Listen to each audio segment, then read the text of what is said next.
Hello everyone, welcome to all of you. My name is Pravesh Kumar. आज हम पढ़ने जा रहे हैं सोयल साइंस। ये सोयल साइंस का सेकंड लेक्चर होगा। फर्स्ट लेक्चर हम लोग कंप्लीट कर चुके हैं, ठीक है। पहले लेक्चर में हमने देखा था कि व्हाट इज सोयल, सोयल क्या है। फिर देखा था सोयल का निर्माण कैसे हुआ है, मतलब कंपोजिशन उसका क्या है। जो सोयल है हमारी, हमने देखा था अर्थ क्रस्ट से बनी है। अर्थ क्रस्ट से, अर्थ क्रस्ट किससे बनी है? ये हमारी रॉक्स यानी चट्टानों से बनी थी। रॉक्स, रॉक्स क्या है? रॉक्स मिक्सचर ऑफ मिनरल्स, यानी कि ये मिनरल्स से बनी है। और मिनरल्स क्या है? हमारे एलिमेंट्स हैं, ठीक है। मिक्सचर क्या है? मिनरल्स क्या है? एलिमेंट्स हैं। तो ये हमने देखा था प्रीवियस लेक्चर में। आज हम इसी से आगे कंटिन्यू करेंगे। हेडिंग है हमारी क्या? अर्थ स्फीयर, ठीक है।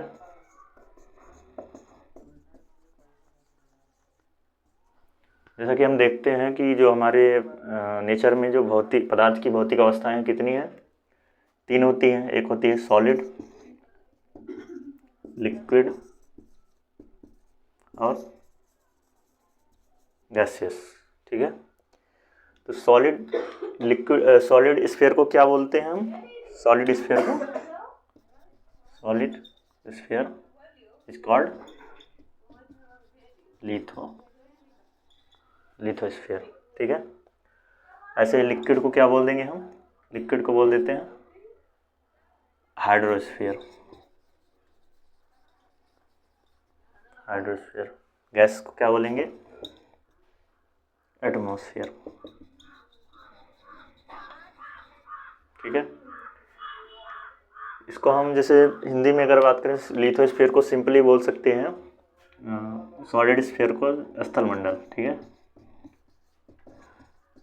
इसको जलमंडल बोल देंगे। हाइड्रो क्या है? लिक्विड क्या है?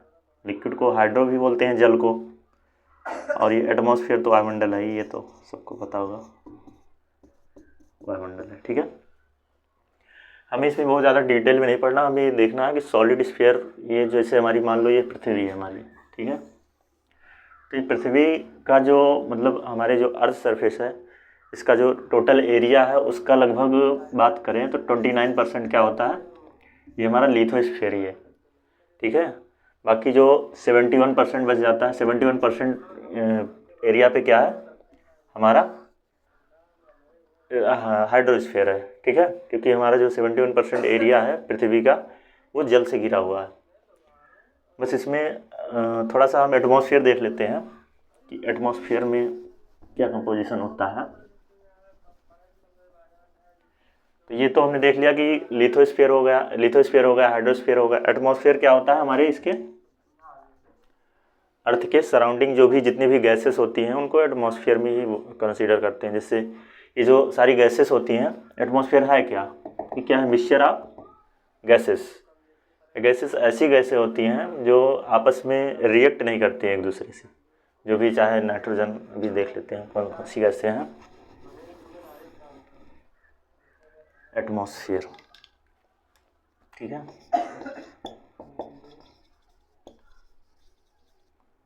एटमॉस्फेयर यानी कि वायुमंडल, ठीक। तो इसमें हम इसका कंपोजिशन ऑफ एटमॉस्फेयर देख लेंगे, ठीक है। क्या देख लेंगे? कंपोजिशन, ठीक है। गैसों का कंपोजिशन क्या है? कौन कौन सी गैसें हैं जो हमारे वायुमंडल में पाई जाती हैं? पहली तो जो सबसे ज़्यादा पाई जाती है, this is the nitrogen, nitrogen, ठीक है। और नाइट्रोजन के अलावा हमारी ऑक्सीजन हो गई, ऑक्सीजन हो गई, और आर्गन भी हो गई, ऑर्गन हो गई, और कार्बन डाइऑक्साइड, कार्बन डाइऑक्साइड। और भी गैसें पाई जाती हैं बहुत, लेकिन माइन्यूट क्वांटिटी में पाई जाती हैं, ठीक है। इनको हम ट्रेस एलिमेंट बोल सकते हैं, यानी कि बहुत ही माइन्यूट क्वांटिटी में। तो हम देखेंगे नाइट्रोजन सबसे ज़्यादा पाई जाती है, लगभग पाई जाती है आपकी 78%, 78 पॉइंट समथिंग मान लो 78.08% तक। ऑक्सीजन है, ऑक्सीजन ये 20.94% पाई जाती है। आर्गन हो गया 0.93%, कार्बन डाइऑक्साइड हो गया 0.033%। बाकी ट्रेस ये पॉइंट से भी कम मात्रा में पाई जाती हैं बहुत सारी गैसें।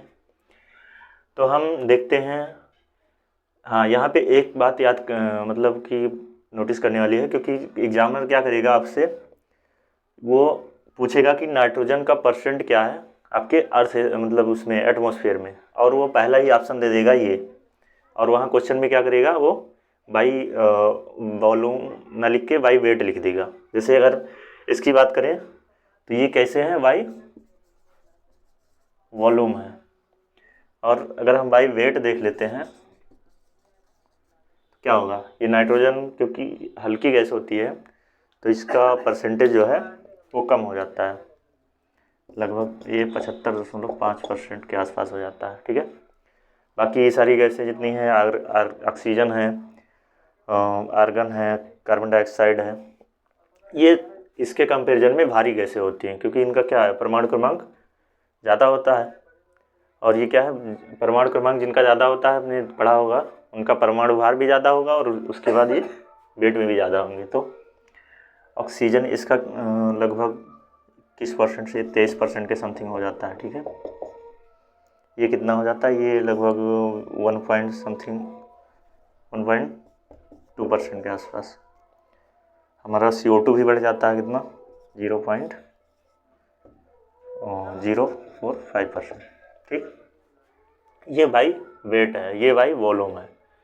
तो हमें वैसे बाई वॉल्यूम ही पूछता है, बट थोड़ा सा क्वेश्चन यहाँ ये वाला कुछ ध्यान देना कि ये इसमें क्या हो रहा है, ये नाइट्रोजन क्या हो रहा है हमारा, बाई वेट घट रहा है, बाकी सारे क्या है, बढ़ रहे हैं ना।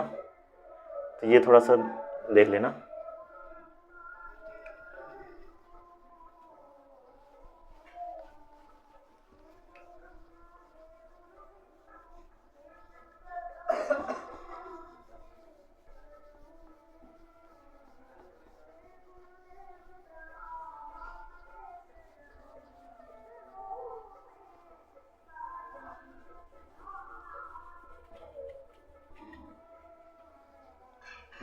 एटमॉस्फेयर के बारे में थोड़ा सा और एक पॉइंट लिख लीजिए। जैसे एटमॉस्फेयर में क्या होता है, ये जैसे अगर हम पूरे अर्थ स्फीयर में जितने भी मान लो लिथोस्फीयर हो गया, हाइड्रोस्फीयर हो गया, तो ये हमारा एटमॉस्फेयर जो है, एटमॉस्फेयर क्या करता है, कंट्रीब्यूट्स ओनली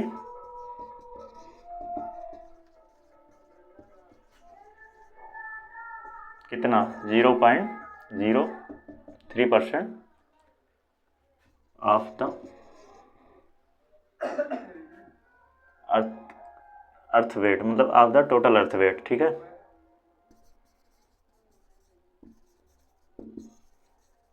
मतलब जो हमारी अगर टोटल कंपोजिशन अगर निकाल लें तो जो हमारा एटमॉस्फेयर का वेट है वो लगभग 0.03% होता है। ऐसे ही बात करें अगर लिथोस्फीयर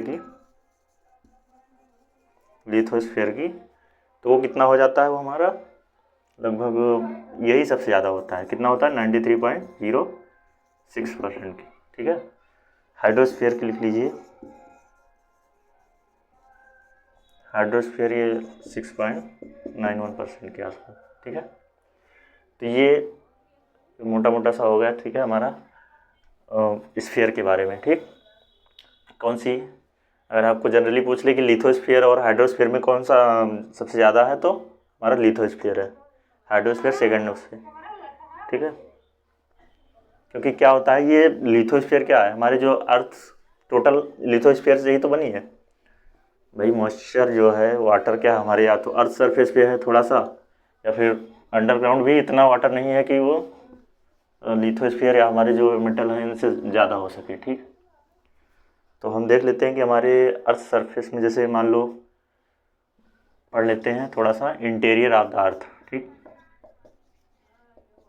इंटीरियर ऑफ अर्थ।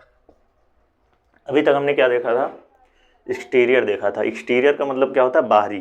जैसे कोई घर है तो उसकी छत या रूफ जो बाहर से जैसे दिखती थी वो क्या होती है, एक्सटीरियर होती है। इंटीरियर क्या होता है, जो जैसे मान लो कमरे के अंदर आप घुसे तो अंदर से जो दिखाई देता है उसको हम बोलते हैं इंटीरियर। ठीक, तो हमारे अर्थ यानी पृथ्वी का इंटीरियर क्या होगा, मान लो ये पृथ्वी है, ठीक, तो ऊपर से जो दिखाई दे रहा है वो तो एक्सटीरियर हो जाता है, लेकिन हमें इंटीरियर देखना है। तो इंटीरियर में क्या होगा, मान लो उसके जो पृथ्वी का ये केंद्र है, ठीक, तो केंद्र के जो सबसे, मान लो ये केंद्र है, तो सबसे जो निचली वाली लेयर होती है उसको हम बोलते हैं कोर। कोर सबसे जो अंदर होती है, केंद्र के पास होती है। और इसी को कैटेगराइज किया गया है दो, एक होती है इनर कोर, हम यहाँ पे इनर कोर लिख सकते हैं, ठीक है, इनर कोर।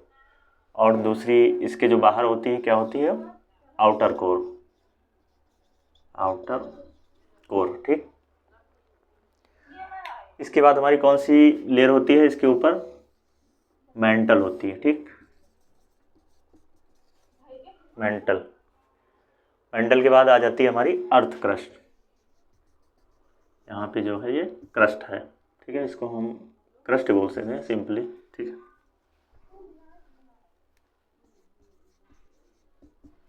क्रस्ट या फिर अर्थ क्रस्ट, इसको भूपर्पटी भी बोल देते हैं, भूपर्पटी, भूपर्पटी यानी कि अर्थ क्रस्ट। तो हम सबसे पहले एक एक करके देख लेते हैं, क्रस्ट को देखते हैं, क्रस्ट क्या है, क्रस्ट के बारे में। क्रस्ट, क्रस्ट क्या होता है, क्रस्ट जो हमारी ऊपर जो लूजेंट सॉइल होती है उसी को क्रस्ट बोलते हैं। तो अगर हम बात करें इसकी मोटाई की, इसमें दो ही पॉइंट मेन याद रखने वाला है। पहला क्या है कि आप इसकी थिकनेस देख लीजिए, ठीक है, थिकनेस, इसकी थिकनेस कितनी होती है, इसकी थिकनेस 5 से 11 किलोमीटर तक होती है। कहाँ पे, ओशियन में, इन ओशियन में। अगर हम बात करें कॉन्टिनेंट की तो 35 से 56 किलोमीटर इन कॉन्टिनेंट। कॉन्टिनेंट मतलब महाद्वीप।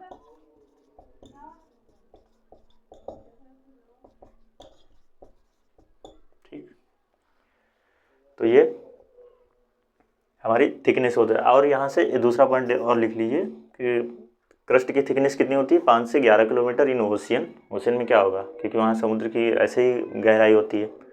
और अर्थ क्रस्ट यानी कि ये जो भूमि ज़मीन होती है, कॉन्टिनेंट होते हैं, महाद्वीप होते हैं, वहाँ से अगर हम इसकी थिकनेस देखेंगे तो 35 से 56 किलोमीटर के आसपास होती है, ठीक।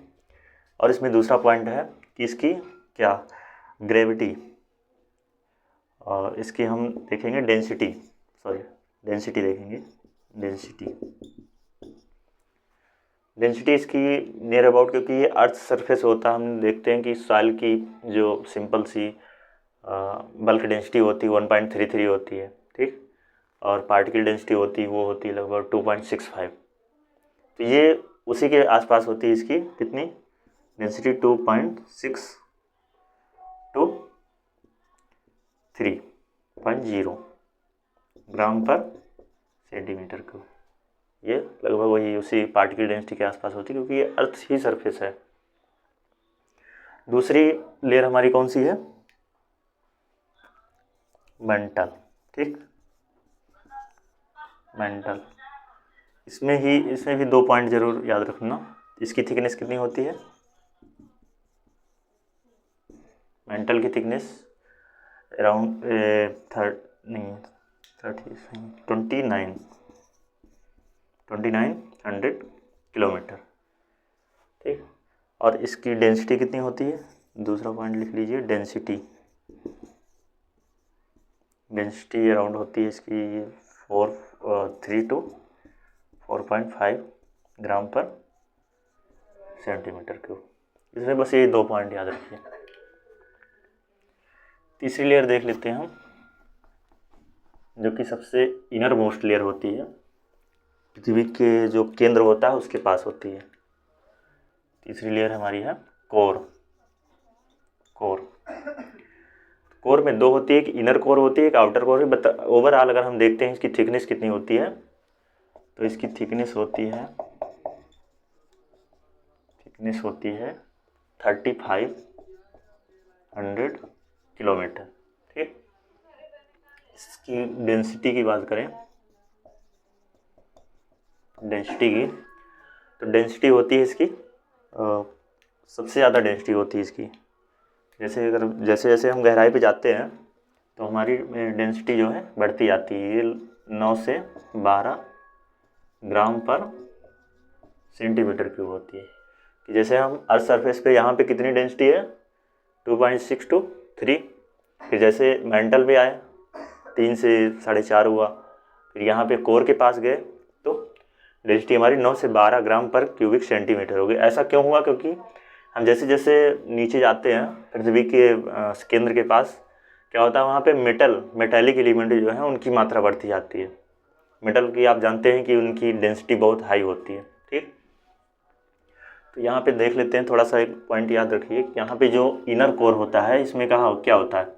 इसमें होता है आयरन और निकिल होता है, बट कैसा? सॉलिड होता है, सॉलिड इनर कोर होता है जो सबसे एकदम केंद्र में होता है।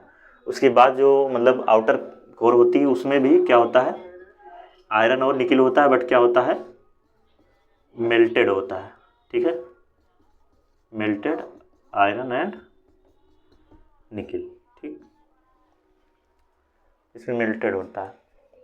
तो क्या है? आयरन हो गया, निकिल हो गया, ये क्या है? हैवी मेटल है, तो इसलिए इनकी डेंसिटी क्या हो जाती है? कोर पे बढ़ जाती है।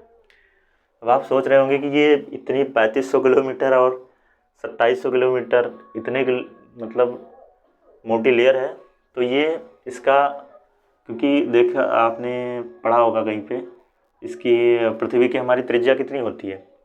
पृथ्वी की त्रिज्या अराउंड 63 r = 71, मतलब 6371 किलोमीटर। 6371 किलोमीटर हमारी पृथ्वी की त्रिज्या होती है। ठीक है, तो ये हमारा थोड़ा सा हो गया कि हमारा पृथ्वी की इंटीरियर क्या है। अब हम देखते हैं थोड़ा सा। ठीक है,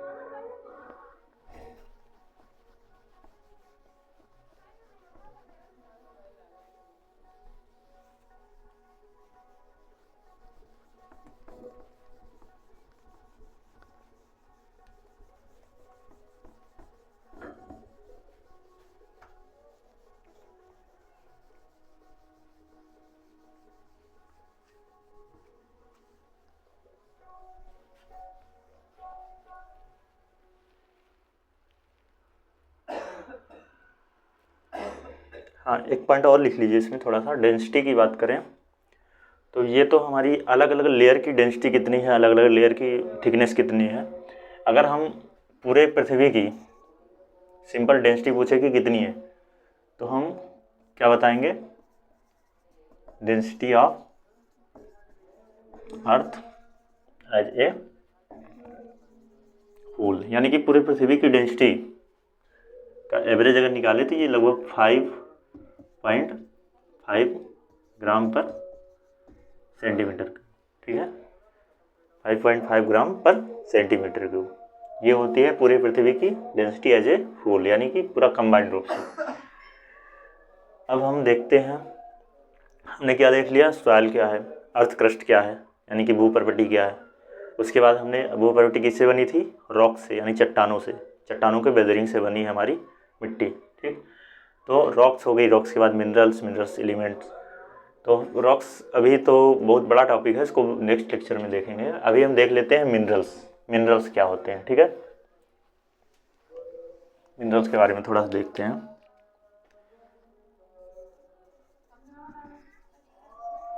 मिनरल्स यानी कि खनिज, मिनरल्स को क्या बोलते हैं? खनिज। तो ये खनिज क्या है? देखो मिनरल्स जो हैं इनके कंपोजिशन से क्या बना था हमारा? रॉक्स बना था। किसके? डिफरेंट जो है मिक्सचर ऑफ मिनरल्स क्या बनाते थे? रॉक्स बनाते थे। भाई रॉक्स है क्या? मान लो यहाँ पे जिप्सम है, यहाँ पे एक चट्टान है कोई, यहाँ पे एक जिप्सम की खदान है। ठीक, इसी के पास मान लो क्वार्ट्ज की खदान है, क्वार्ट्ज। ठीक, तो ये तो है, ये भी मिनरल्स है, ये भी मिनरल्स हैं, ठीक। लेकिन ये कंबाइंड रूप से हम क्या कहेंगे इनको, कंबाइंड रूप से इनको हम बोलेंगे रॉक्स। जितने भी चट्टानें किसी भी प्रकार का मिनरल्स हो, चाहे प्राइमरी मिनरल्स हो, सेकेंडरी मिनरल्स हो, सारे क्या हैं, रॉक्स हैं। तो हम ये कह सकते हैं कि जो रॉक्स है हमारा वो मिक्सचर ऑफ मिनरल्स है, ठीक है। अब हम मिनरल्स के बारे में थोड़ा जानते हैं कि मिनरल्स, इसको हिंदी में खनिज बोलते हैं, ये क्या है। मिनरल्स क्या है, मिनरल्स होमोजेनस सबस्टांस है। क्या है, inorganic homogeneous substance.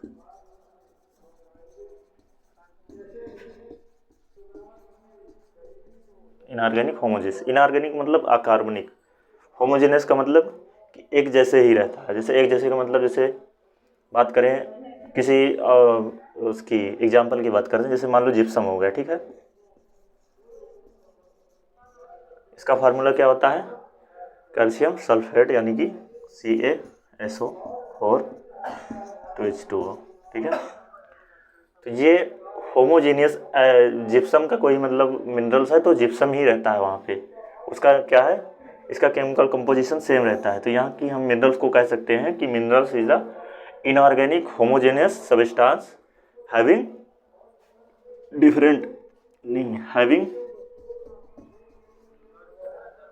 Definite chemical composition, ठीक है, हैविंग डेफिनिट केमिकल कंपोजिशन।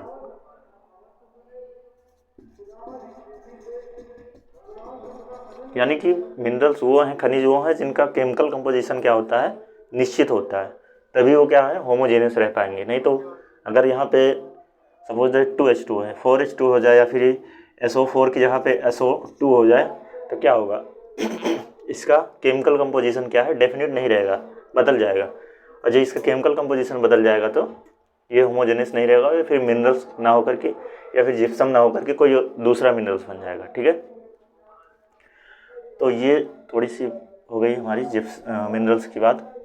हम देख लेते हैं मिनरल्स, जो क्वेश्चन पूछता है हमारे कैटेट वगैरह में या फिर BHU में, वो मिनरल से जो बनते हैं, हम देख लेते हैं कहाँ से बनते हैं। पहले तो मोस्ट इम्पॉर्टेंट चीज़, इसका एग्जाम्पल लिख लीजिए मिनरल्स का। हम देखते हैं पहले मिनरल्स कितने प्रकार के होते हैं, 2 प्रकार के। एक होता है प्राइमरी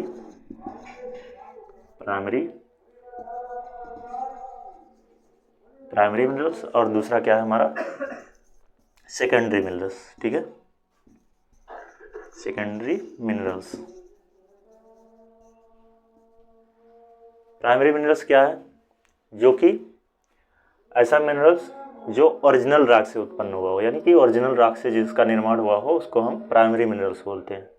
ओरिजिनल रॉक्स हमारी क्या है, इग्नियस रॉक्स, आगे चल के पढ़ाएंगे। तो जो पहली रॉक्स बनती है सबसे पहले, उसी चट्टानों से प्राइमरी मिनरल्स का निर्माण होता है, ठीक। और सेकेंडरी मिनरल्स क्या है, सेकेंडरी मिनरल्स कुछ नहीं है, सिंपल क्या है, प्राइमरी मिनरल की बेदरिंग वगैरह से बनती है। यानी कि प्राइमरी मिनरल्स बनेगी हमारी ओरिजिनल रॉक से, और सेकेंडरी मिनरल्स इन्हीं प्राइमरी मिनरल्स से बनती है, ठीक है। तो जो हमारे क्वेश्चन पूछता है एग्जामिनर, इसका डायरेक्ट एग्जाम्पल ही पूछ लेता है। तो हम एग्जाम्पल देख लेंगे कि प्राइमरी मिनरल्स की क्या है, क्वार्ट्ज,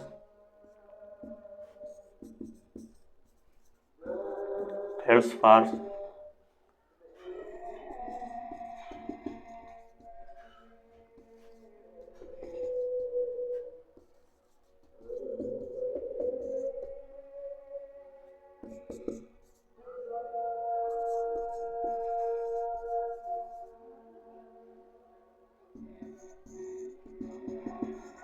ठीक है।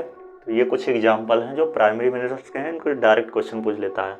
ऐसे दे देगा आपको कि which minerals are primary minerals, तो 3 दे देगा आपको सेकेंडरी मिनरल्स, 1 प्राइमरी मिनरल्स, आपको 1 लगाना रहेगा। तो देख लेते हैं हम सेकेंडरी मिनरल्स, इसमें एक इसका एग्जाम्पल है,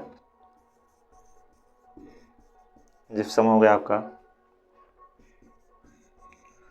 हेमाटाइट हो गया,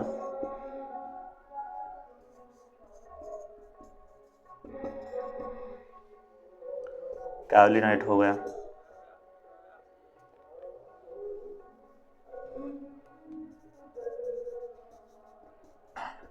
मोंट मोरिलोनाइट भी आता है इसी में।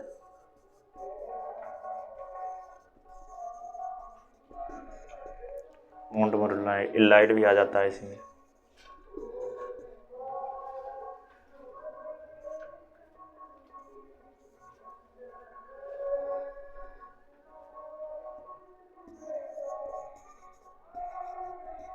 ठीक है, तो ये कुछ एग्जाम्पल हैं सेकेंडरी मिनरल्स के। तो ये आप इसको लिख लीजिए। मोस्ट फ्रिक्वेंटली क्वेश्चन यहाँ से पूछे जाते हैं, आपके BHU में पूछ लेता है प्राइमरी मिनरल्स कौन से हैं, सेकेंडरी मिनरल्स कौन से हैं। ठीक है, इसके बाद हम देखते हैं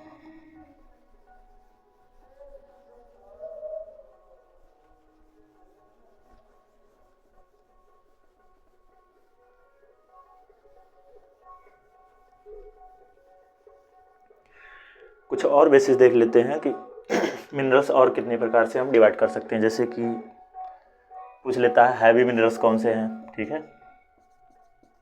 हैवी मिनरल्स हो गए। हैवी मिनरल्स किसे बोलेंगे? जिनका डेंसिटी होता है, मतलब स्पेसिफिक घनत्व होता है, यानी स्पेसिफिक ग्रेविटी। ठीक है,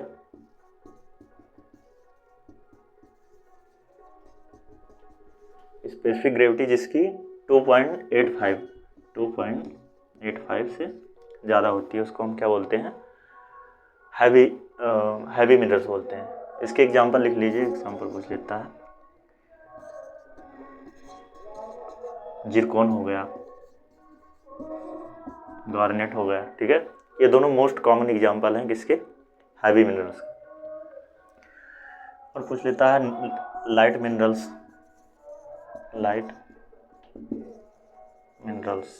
लाइट मिनरल सिंपल सी बात है, जिस इसकी स्पेसिफिक ग्रेविटी 2.85 से ज़्यादा है, इसकी क्या हो जाएगी? 2.85 से कम हो जाएगी। इसके कुछ मोस्ट कॉमन एग्जांपल हैं, जैसे कि क्वार्ट्ज हो गया, माइका हो गया। ठीक है, तो ये लाइट मिनरल्स हैं हमारे।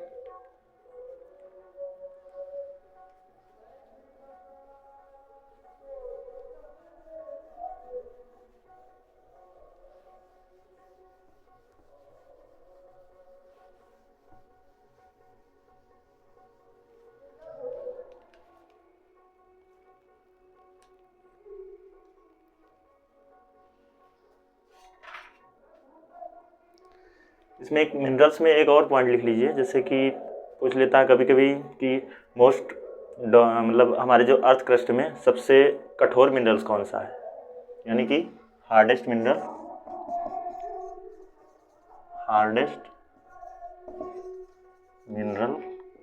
ना अर्थ, यानी कि हमारी पृथ्वी पे सबसे कठोर मिनरल कौन सा है? वो है डायमंड। ठीक है, अब हार्डेस्ट है, सबसे कठोर है, तो कोई सॉफ्टेस्ट भी होगा, सॉफ्टेस्ट भी लिख दीजिए। सॉफ्टेस्ट मिनरल, सॉफ्टेस्ट में क्या आ जाता है हमारा? सब टाल्क एक मिनरल्स है, टाल्क, ये सॉफ्टेस्ट मिनरल है। ठीक है, इसको आप स्क्रैच करेंगे अगर नाखून से तो ये खुरच जाएगा, यानी कि इतना सॉफ्ट होता है। डायमंड क्या है आप जानते ही, डायमंड सबसे हार्डेस्ट मिनरल है। शीशे वगैरह की पहले क्या होता था, जब हमारे पास इतनी टेक्नोलॉजी है, शीशे वगैरह को काटने के लिए डायमंड का ही प्रयोग करते हैं। अब तो फिलहाल नहीं करते हैं, क्योंकि अब और भी बहुत सारे इंस्ट्रूमेंट आ गए हैं, तो